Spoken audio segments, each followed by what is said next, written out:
Good afternoon. I love this particular gospel passage, and I think that, we might see images of Jesus walking on the water, but I think to kind of just concentrate on that possible phenomenon, we might really miss the point of this particular gospel story, because I think there's a tremendous amount of symbolism in this gospel that we might be able to apply to our own lives. And so as I contemplate the message of the gospel today, I feel that I want to ask you a sort of rhetorical question, don't answer. That is, what troubles you? What troubles you? What causes you to feel sad or grief-stricken? What causes you to feel maybe depressed or full of doubts about your faith? What troubles you? Are your troubles financial problems? Are they problems with family relationships? Is it sickness? Is it issues at the job?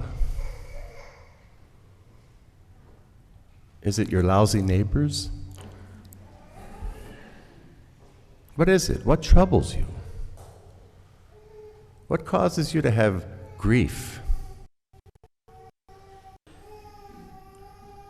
What, you might say, ruins your day? I'm sure that if we went around the room, probably all of us could come up with some kind of answers to those kinds of questions.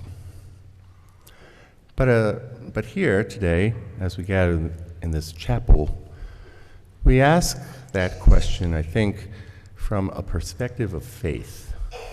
You see, we say, because we're Christians, that God is love and Jesus protects us.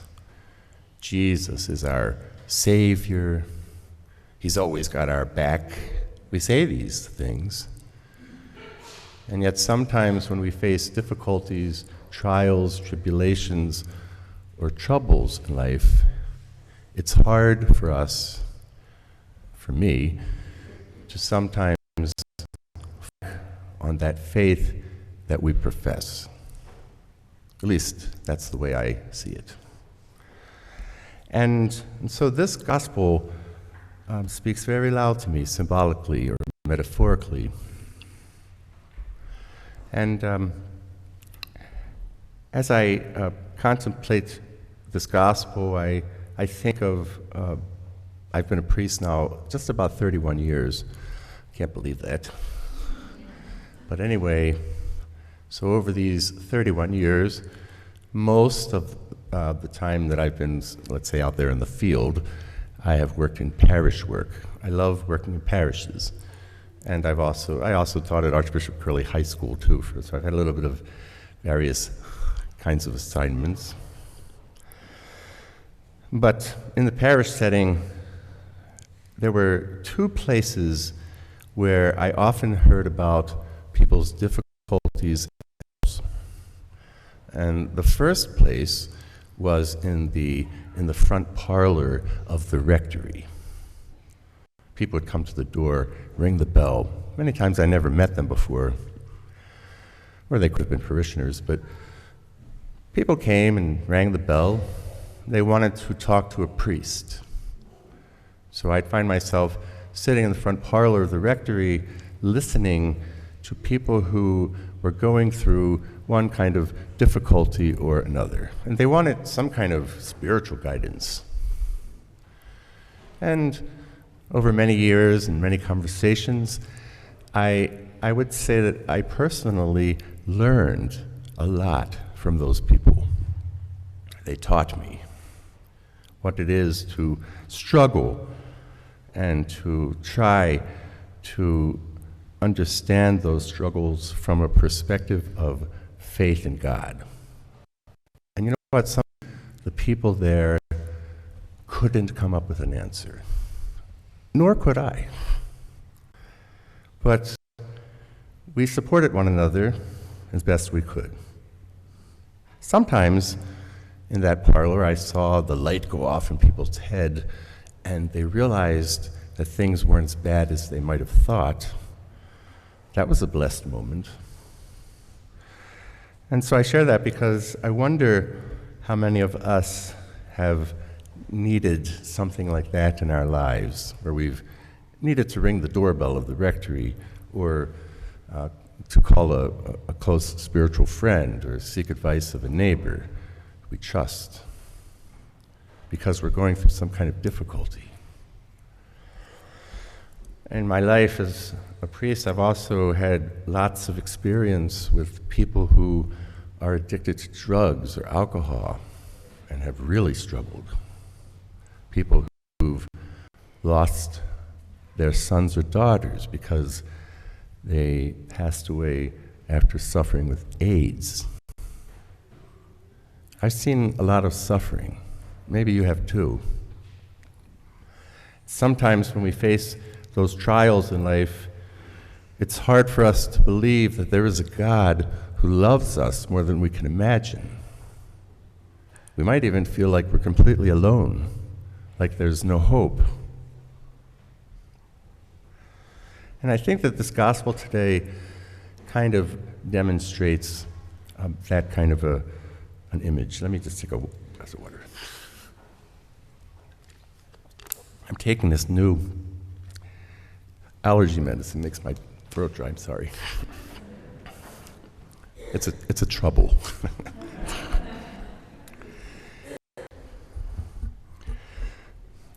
There's a song that I really like that I learned a long time ago when I was a seminarian. It was written about 100 years ago, and it's called "Love Lift Me." It's a spiritual song. And the words go something like this: I was sinking deep in sin, far from the peaceful shore, very deeply stained within, sinking to rise no more. But the Master of the sea heard my despairing cry, and from the waters he lifted me. Now safe am I. Love lifted me. I love that song. I love the sentiment. I love the faith testimony of that song, and I think it might, obviously that song is based on today's gospel, where the disciples are in the boat, and Jesus comes, and there's a storm, and the boat is shaking, and there's wind and rain and waves crashing over the side of the boat, and maybe they're horrified. They think they're going to drown. Things are awful. You can imagine how full of fear they were at that moment. And then comes Jesus, walking on the water. It's remarkable, right? Jesus walks on the water in the middle of a torrential storm. And these disciples in the boat are terrified. They're also terrified because they think he's a ghost at first. Couldn't get any worse than that. You're on a boat, and then you see a ghost. And they cry out, it's a ghost. But Jesus said to them, and I love this line, he says, Take courage. Take courage. It is I. Do not be afraid. Take courage. Have courage. Don't worry. I'm here, he says. Even then, they sort of doubt. And Peter says, well, if it's really you, then allow me to walk on the water with you. Let's put him through a test. Jesus says, oh, sure, come on, walk. Peter gets out of the boat, and for a brief moment seems, because of his faith, to be able to walk on the water. He conquers his fear. But then all of a sudden he has doubts and he starts to sink. And then he cries out, Lord, save me. Save me, Lord. And this is exactly the sentiment that I heard so often in that front parlor. People to me, if God would just save me. I want to be saved. I want God to bring me peace. I want God to bring me some kind of understanding. I want God to heal my sickness. I want God to intervene in my broken relationship. I want God to show me how to get out of this horrible darkness in which I find myself. Please, Lord, save me. Save me, Lord. And Jesus sometimes says to them and says to us, oh, you have little faith. Why? Why do you doubt? Don't doubt. I am here. And Jesus reaches his hand in the gospel today and takes the hand of Peter and he pulls him up out of the water and he saves him. This story might describe a difficult moment any one of us may have gone through in our lives and then come to a realization, often in hindsight, that God, in fact, was with us, even in the most difficult and trying moments. And we're supposed to encourage one another with that message of faith as we support one another in our Christian community. It's not always easy. And so I'd like to, just with that in mind, just briefly mention that tomorrow is the feast of St. Maximilian Kolbe. He was one of our friars. He lived in Poland at the time of the Second World War.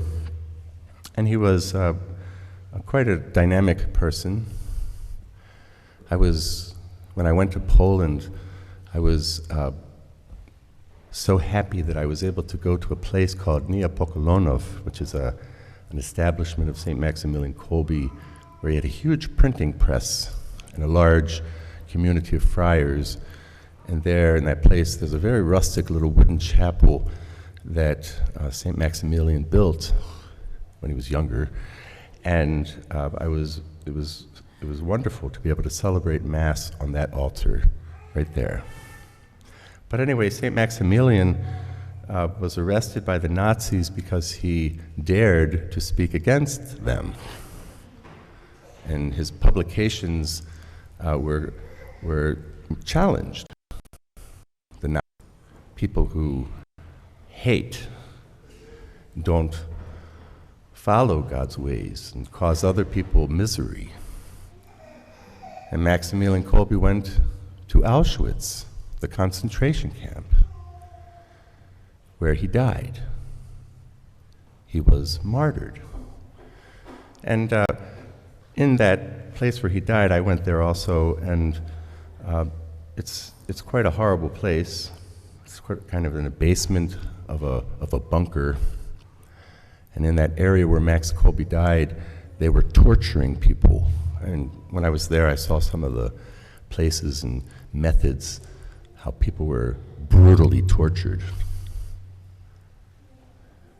But Max Kolbe and I think 10 other men were all condemned to death, and they were placed in a dark room with no food and no water, and they were just simply left there to die. Now, these people were already emaciated because they had been starved.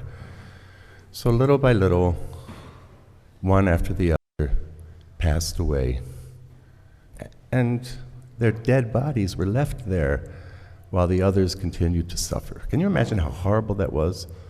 Horrible. No water, no toilet facilities, nothing. And yet other people heard noises coming from that cell. They heard singing. What did they hear?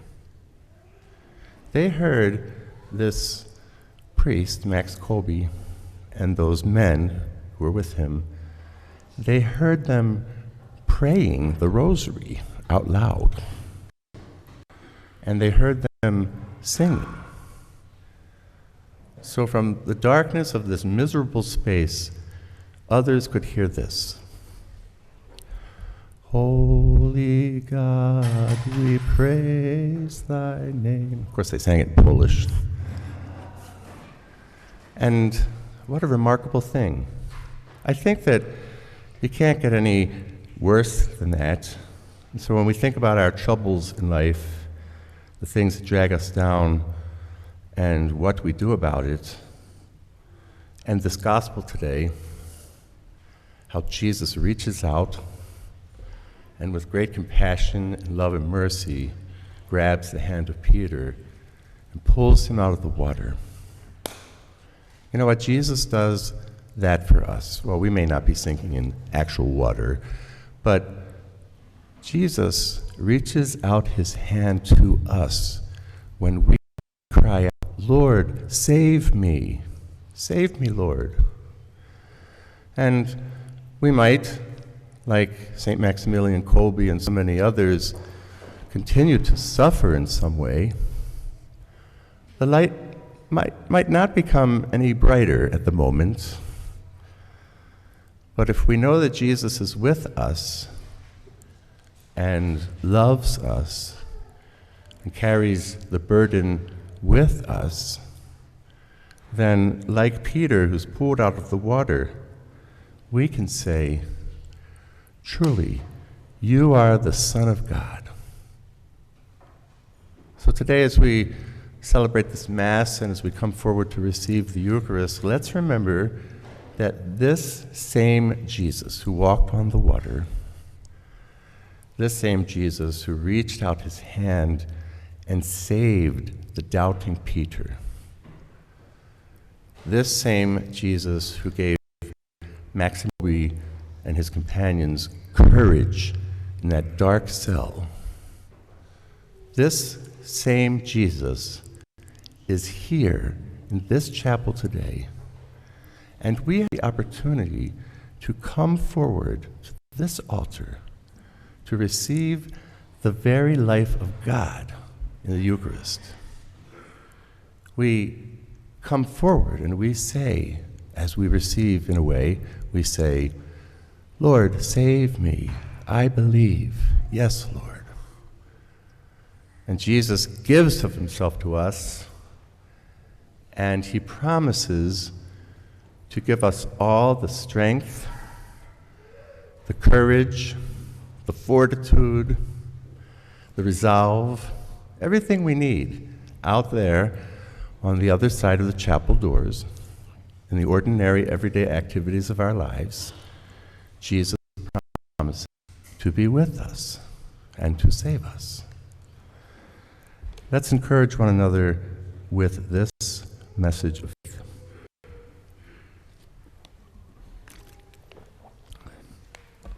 I don't usually do this, but I'm going to. I was sinking deep in sin,